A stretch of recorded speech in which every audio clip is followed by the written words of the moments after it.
Hello everyone, welcome back to my channel. मी रुद्राणी ओसीएमच्या आणखीन एका न्यू व्हिडिओमध्ये तुमच्या सगळ्यांचं स्वागत करते. या व्हिडिओमध्ये आपण ग्राहक संरक्षणाचा ग्राहकांचे अधिकार किंवा हक्क यांच्याबद्दल बघणार आहोत. अगोदरच्या व्हिडिओमध्ये गरज आणि महत्त्व कंप्लीट झालेलं आहे. त्याबद्दल काही डाऊट झालं तर तुम्ही नक्की कमेंट सेक्शन मध्ये कमेंट करू शकता. ते मी चेक करून सॉल्व्ह करण्याचा प्रयत्न करेन. तर आता ग्राहकांचा अधिकार आणि ग्राहकांचे हक्क म्हणजे काय किंवा का ग्राहकांना अधिकार त्यांच्याजवळ देणे गरजेचं झालेलं आहे, त्यांचे कोणते अधिकार आहेत जे ग्राहकांना दिल्या पाहिजेत, या सर्व क्वेश्चनचा आन्सर या व्हिडिओमध्ये आपल्याला जाणून घ्यायचं आहे. चला चेक करा, इथे काही इन्फॉर्मेशन दिलेली आहे, मग एक एक अधिकार आपण डिस्कस करूया. 15 मार्च 1962 रोजी अमेरिकेचे तत्कालीन राष्ट्राध्यक्ष जॉन एफ केनेडी यांनी ग्राहकांसाठी काही अधिकार घोषित केले. कधी?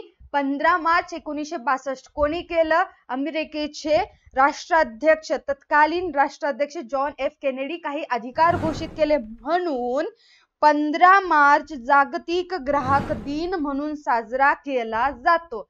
हे तुम्हाला एक्झामला MCQ विचारल्या जातं. काय? आंतरराष्ट्रीय ग्राहक दिन किंवा जागतिक ग्राहक दिन कधी साजरा केला जातो?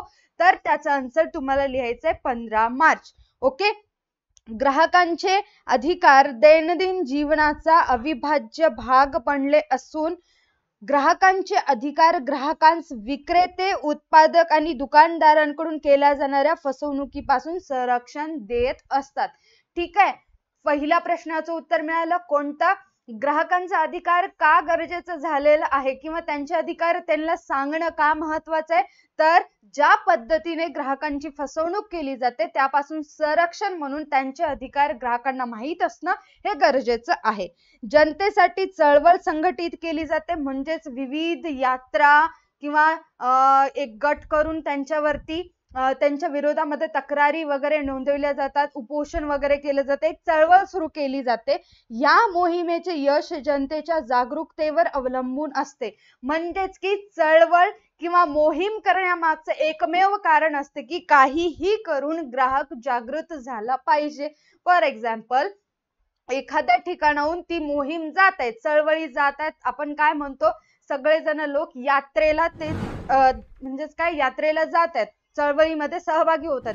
ते ज्या पद्धतीने घोषणा करतात, इतर ग्राहक त्या ठिकाणचे ऐकत असतील, त्यांच्या कानावर पडत असेल, मग त्यांना समजतं की हे आपल्यासाठी आहे, आपल्याला सांगतायत की आपल्यासोबत फसवणूक होऊ शकते, त्यापासून आपल्याला जागृत राहायचं आहे. ओके. ग्राहकांचे संरक्षण आणि सुरक्षितता यात ग्राहकांचे अधिकार महत्वपूर्ण भूमिका बजावतात. संरक्षण करण्यासाठी, सेफ्टीसाठी अधिकार महत्वाचे असतात. व्यवसायाची उद्दिष्टे ग्राहकांना संपूर्ण समाधान दिल्यानंतरच साध्य होतात. व्यवसायाचे उद्दिष्ट कधी साध्य होतात? तर ग्राहकांना समाधान मिळाल्यानंतर.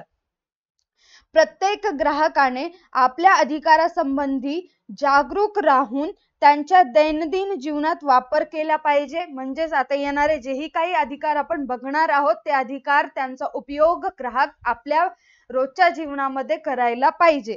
तसेच ग्राहकांच्या अधिकारासाठी लढा देऊन व्यवसाय, उत्पादक आणि व्यापारी इत्यादीवर अधिकारांच्या संरक्षणासाठी दबाव निर्माण केला जातो. म्हणजेच की प्रत्येक ग्राहकाला जर समजलं की हे आपले अधिकार आहेत, त्याप्रमाणेच जर ग्राहक वागू लागला तर ऑटोमॅटिकली उत्पादक, विक्रेता, व्यावसायिक यांच्यावर प्रेशर निर्माण होतो आणि ते या चुका करत नाहीत.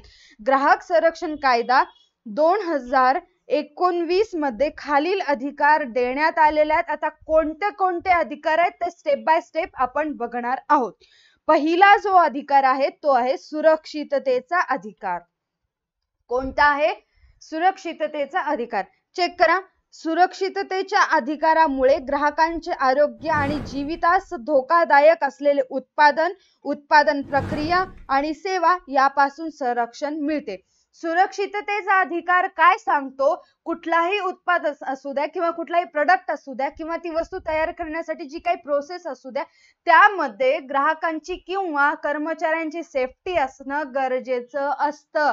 फॉर एक्झाम्पल, एखादा दुकानदार किंवा मेडिसिन औषध विकणारा व्यक्ती जर एक्सपायरी गोळ्या विकत असेल ग्राहकांना, तर ते ग्राहकांना हानिकारक ठरू शकतं, ग्राहकांची तब्येत खराब होऊ शकते. म्हणून असं न करता सुरक्षिततेच्या अधिकारानुसार विक्रेत्याने ज्या गोळ्यांची डेट आहे, ठीक आहे, ज्या गोळ्या एक्सपायर ऑलरेडी झालेल्या आहेत ते चेक करून त्याआधी फेकून टाकणे, नवीन स्टॉक जमा करून ठेवणं. डेट असेल तोच माल तिथे ठेवणं गरजेचं असतं. या अधिकाराचा ग्राहकाचे दीर्घकालीन हित आणि त्वरित गरजांशी संबंध असतो. या अधिकारानुसार ग्राहकांचे आरोग्य आणि जीवितास संपूर्ण संरक्षण व सुरक्षितता मिळाली पाहिजे. सुरक्षिततेचा अधिकार काय म्हणतो? एखादी इलेक्ट्रॉनिक वस्तू जर तुम्ही परचेस करत असाल तर मेक शुअर करेल तो विक्रेता की ती वस्तू खराब नसणार आहे. ठीक आहे, घरी केल्यानंतर ग्राहक ती वस्तू यूज केला आणि काय त्या ठिकाणी स्फोट वगैरे झाला तर त्यामध्ये विक्रेत्यांची चुकी असती, त्याला नुकसान भरपाई करावी लागते. म्हणून आधीच विक्रेत्याने सुरक्षिततेचा अधिकार लक्षात घेऊन कुठलीही इलेक्ट्रॉनिक वस्तू असू द्या दोनदा तीनदा चारदा चेक करूनच ग्राहकांच्या हाती द्यावी लागते, ग्राहकांना सोपवावी लागते.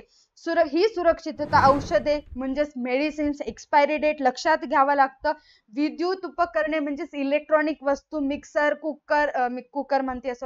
मिक्सर, फ्रीज, AC, कूलर ह्या सगळ्या गोष्टी आणि खाद्यपदार्थ फूड जे आपण बाहेरचं खातो त्या सर्व संबंधित असली पाहिजे. यामध्ये कुठलाही भेसळ मिसळता कामा नये. भारत सरकारने ॲगमार्क, ISI, BIS, हॉलमार्क द्वारे सुरक्षिततेचे मानके निश्चित केली जातात. तर प्रतवारीमध्ये काय केलं जातं? या सर्व गोष्टी जर त्या वस्तूवर असेल तर ते प्रोडक्ट 100% चांगल्या क्वालिटीचं असतं असं या मार्क वरून ठरवल्या जातं. ज्या प्रोडक्टवर ॲगमार्क, ISMARC, BIS, हॉलमार्क असेल तेच प्रोडक्ट तुम्हाला परचेस करायचं आहे, कारण ते त्यांची क्वालिटी, त्यांचा दर्जा, त्यांची गुणवत्ता चेक झालेली असते. त्या वस्तूपासून तुम्हाला कुठल्याही प्रकारचं नुकसान होत नाही. मग एकंदरीत सुरक्षिततेचा अधिकार काय सांगतो? विक्रेत्याने सुरक्षिततेचा अधिकार ग्राहकांकडे आहे असं समजून जे काही वस्तू प्रोव्हाइड करतोय त्याच्यामध्ये कुठल्याही चुका असणार नाहीत, म्हणजेच ग्राहकांना नुकसान होणार नाही, त्यांच्या सुरक्षिततेची काळजी घेणे गरजेचं असतं. सेकंड जो आहे माहितीचा अधिकार. सेकंड कुठला अधिकार आहे आपला? माहितीचा अधिकार. चेक करा, अतिशय सोपे आहेत, सगळे अधिकार सोपे आहेत, काहीच किचकट वगैरे नाहीये.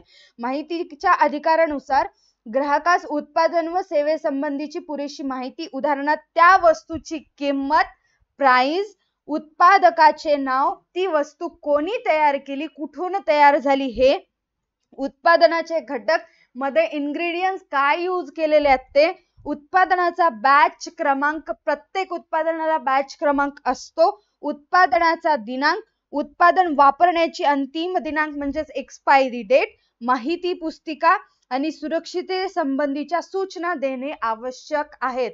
हा अधिकार ग्राहकांस योग्य उत्पादक व सेवांची निवड करण्यासाठी सक्षम बनवतो. ज्या प्रोडक्टवर या सगळ्या गोष्टी मेन्शन केलेल्या असतात त्या गोष्टी जर ग्राहकाने खरेदी केल्या किंवा त्या गोष्टी जर एखाद्या पॅकेटवरती किंवा एखाद्या उत्पादनावरती मेन्शन केलेल्या असतील, ग्राहकांना ती वस्तू निवडायला सोपं जातं आणि योग्य वस्तू त्यांच्या हाती लागत असते. जर समजा त्या पॅकेटवर किंवा त्या वस्तूवर एक्सपायरी डेटच लिहिली नसेल तर अशा वेळेस ग्राहक ती वस्तू खरेदी करतो आणि त्या वस्तूपासून ग्राहकांना हानी होत असते, नुकसान होत असते. माहितीचा अधिकार काय सांगतो? एखाद्या वस्तूचं प्रोडक्शन तुम्ही बनवत आहात, एखादं ऑइल बनवत आहात, तर ते ऑइल कशापासून तयार झालेलं आहे, त्या ऑइल मध्ये एक्स्ट्रा कोणत्या गोष्टी तुम्ही मिक्स केलेल्या आहेत, या सर्व गोष्टी त्या लेबलवर मेन्शन केलेलं असणं गरजेचं आहे. का गरजेचं आहे? कारण ग्राहकांकडे माहितीचा अधिकार असल्यामुळे. ओके, ग्राहकांकडे माहितीचा अधिकार आहे, सगळ्या गोष्टी जाणून घेण्याचा अधिकार आहे, म्हणून विक्रेत्याला, व्यावसायिकाला त्या गोष्टी सांगाव्या लागतात, लपवून ठेवता येत नाही. जर विक्रेता किंवा व्यावसायिक असं करत असेल तर त्याच्या वस्तू कोणीही परचेस करणार नाही.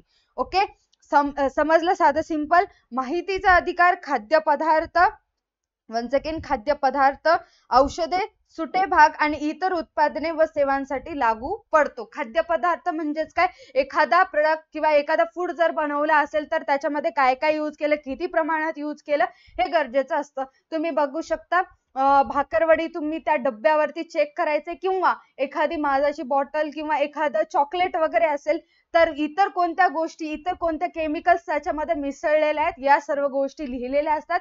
त्या वाचूनच ग्राहक ती वस्तू खरेदी करायची का नाही हे ठरवतो. त्याला हे कधी ठरवता येतं? माहितीच्या अधिकारामुळे, कारण त्याच्याकडे तो अधिकार आहे. व्यावसायिक सुद्धा ते अधिकार ग्राहकांना देतो. ओके, क्लिअर आहे? Second one. Third one check करा. वस्तू व सेवा निवडीचा अधिकार अतिशय सोपा आणि अतिशय महत्वाचा अधिकार आहे.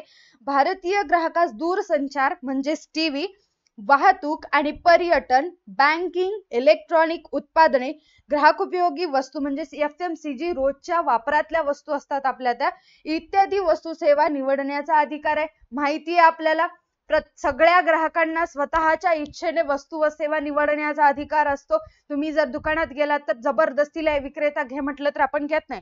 आपल्याला जी वस्तू पाहिजे तीच वस्तू आपण घेतो. जर आवडली नसेल तर आपण दुसऱ्या 3-4 दुकानामध्ये जाऊन बघतो. ओके, या अधिकारानुसार ग्राहकास त्यांची गरज, खरेदी क्षमता इत्यादीनुसार वस्तू व सेवा निवडण्याचे संपूर्ण स्वातंत्र्य देण्यात आले आहेत. म्हणजेच काय, एखादा व्यावसायिक किंवा विक्रेता किंवा दुकानदार ग्राहकांना फोर्स करू शकत नाही की तुला काहीही करून हीच वस्तू परचेस करावी लागते. का फोर्स करू शकत नाही? कारण ग्राहकांकडे वस्तू व सेवा निवडीचा अधिकार असल्यामुळे. ठीक आहे, ग्राहकांना जी वस्तू वाटेल, जे योग्य वाटेल, ज्या किमतीला योग्य वाटेल, ग्राहक ती वस्तू खरेदी करू शकतात. तो अधिकार ग्राहकांकडे दिलेला आहे. वस्तू निवडीचा अधिकार हा मुक्त अर्थव्यवस्थेच्या संज्ञेशी संबंधित असून अधिकारानुसार विक्रेते ग्राहकास विशिष्ट उत्पादन खरेदीसाठी सक्ती करू शकत नाहीत.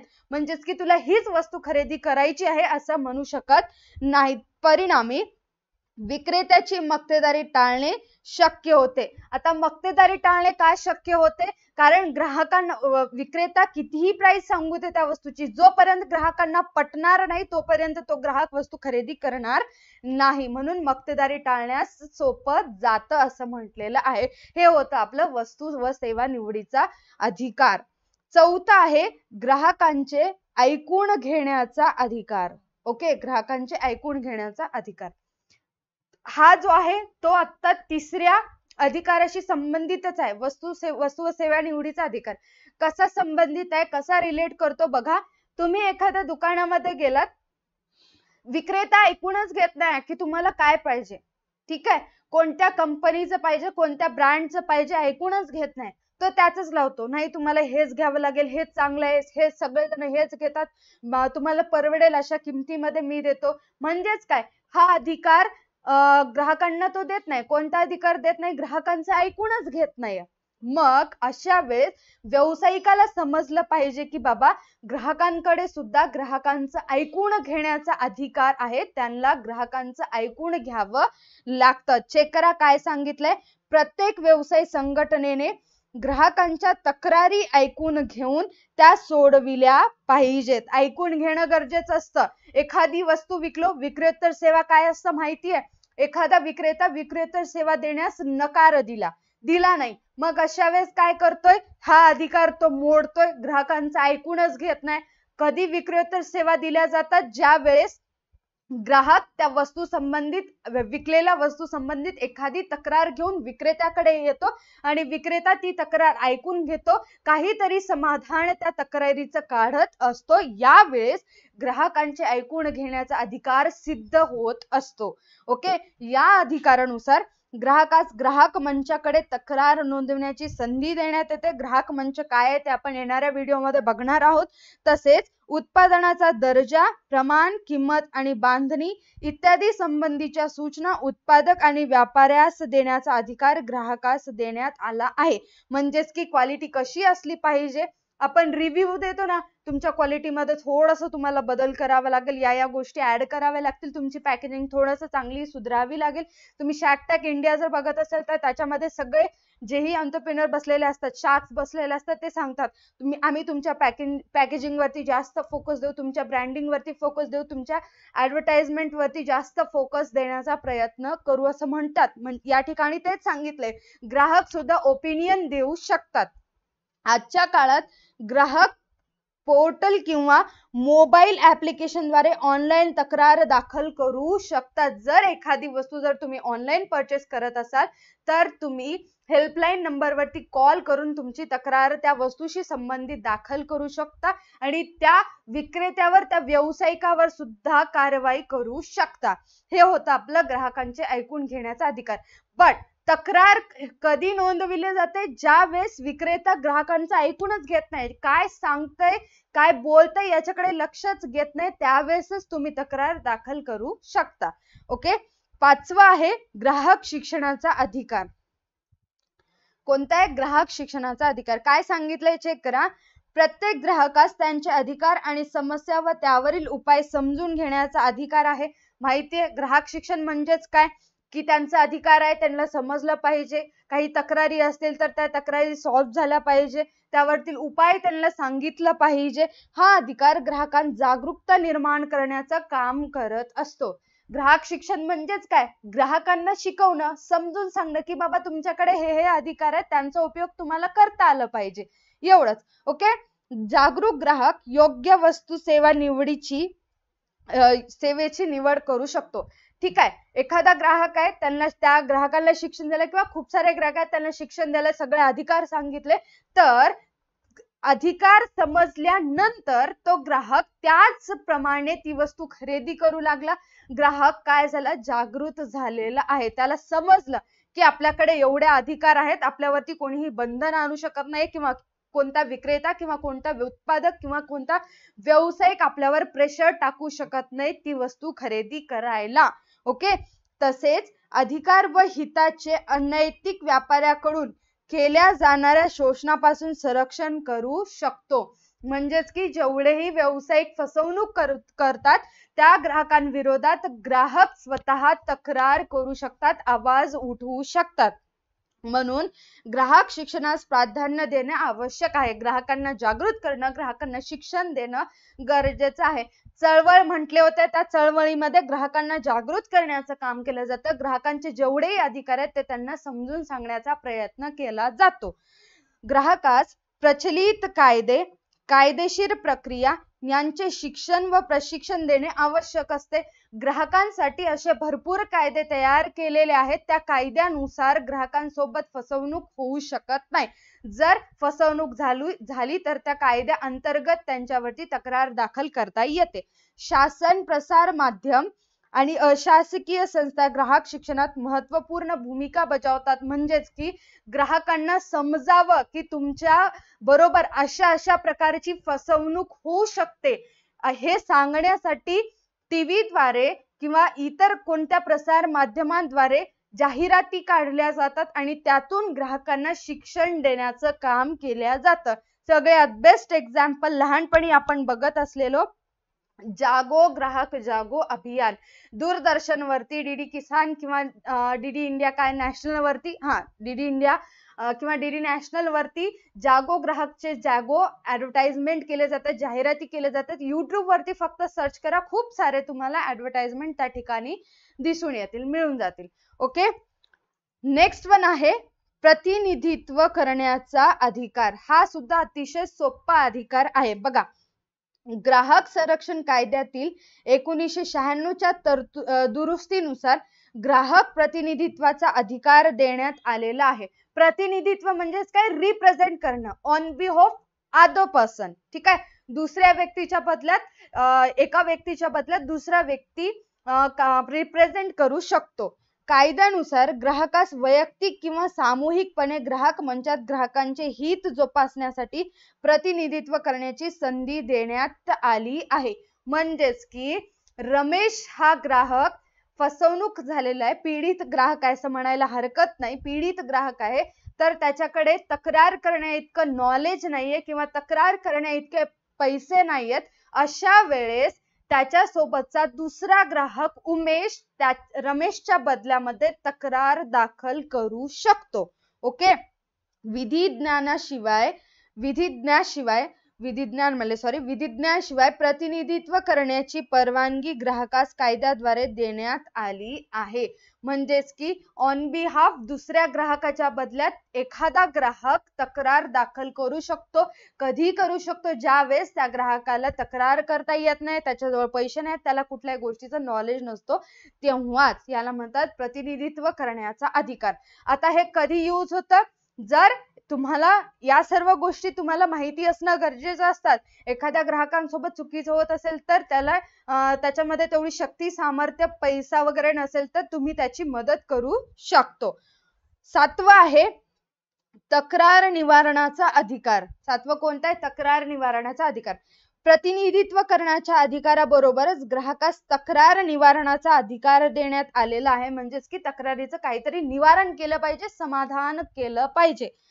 केवळ तक्रार दाखल करणे ग्राहकास न्याय देण्यासाठी पुरेसे नाही, म्हणून हा अधिकार दावे योग्य पद्धतीने मिटवण्याचे सूचित करतो. म्हणजेच की तक्रार दाखल केलं, विषय संपला असं नाही.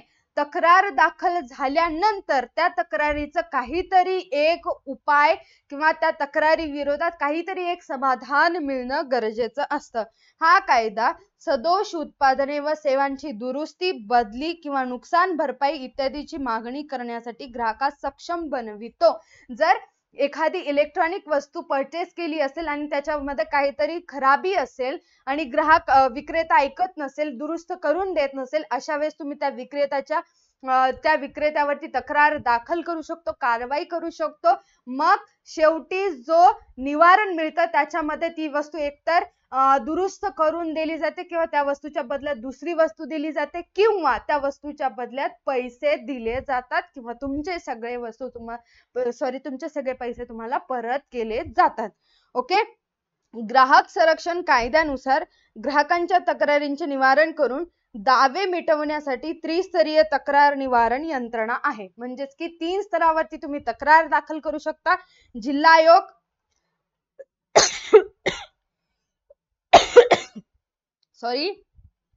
चेक करा. जिल्हा आयोग, जिल्हा आयोग, राज्य आयोग आणि राष्ट्रीय आयोग निर्माण करण्यात आली आहे. 3-स्तरीय तक्रार निवारण मंच हे ऑलरेडी तुम्हाला झालेलं आहे. आय होप तुम्हाला हे समजलं सुद्धा असेल. यामुळे व्यवसायाच्या अनिष्ट व्यापारी प्रथांपासून ग्राहकांचे संरक्षण होत असतं. हे होतं आपलं तक्रार निवारणाचा अधिकार. अतिशय सोपा आहे.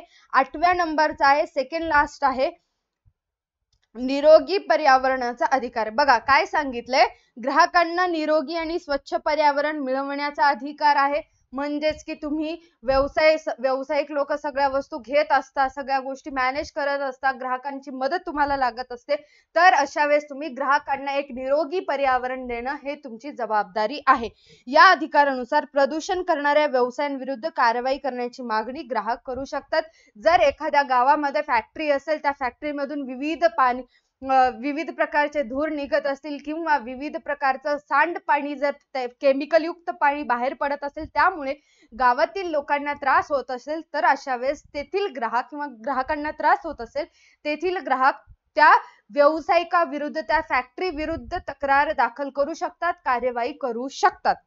ग्राहकास वर्तमान काळात आणि भविष्य काळातही निरोगी आणि स्वच्छ पर्यावरण मिळवण्याचा अधिकार आहे. एकंदरीत काय, जर तुम्हाला त्रास होत असेल त्या व्यावसायिकाकडून, तर त्या व्यावसायिकाच्या विरोधात एखादा ग्राहक तक्रार दाखल करू शकतो, निरोगी पर्यावरण मिळवू शकतो. असं कधी करू शकतो, जर तो विक्रेता, व्यावसायिक, दुकानदार, उत्पादक जर पर्यावरण दूषित करत असेल, तर याच वेळेस तुम्ही या अधिकारानुसार तुम्ही त्याच्या विरोधात तक्रार दाखल करू शकता. 9वं आहे, सेकंड लास्ट म्हणले होते, 8व्याला. 9वं आहे अनिष्ट व्यापारी प्रथांपासून संरक्षणाचा अधिकार. ग्राहक संरक्षण कायद्यातील 1993च्या दुरुस्तीनंतर हा अधिकार देण्यात आला आहे.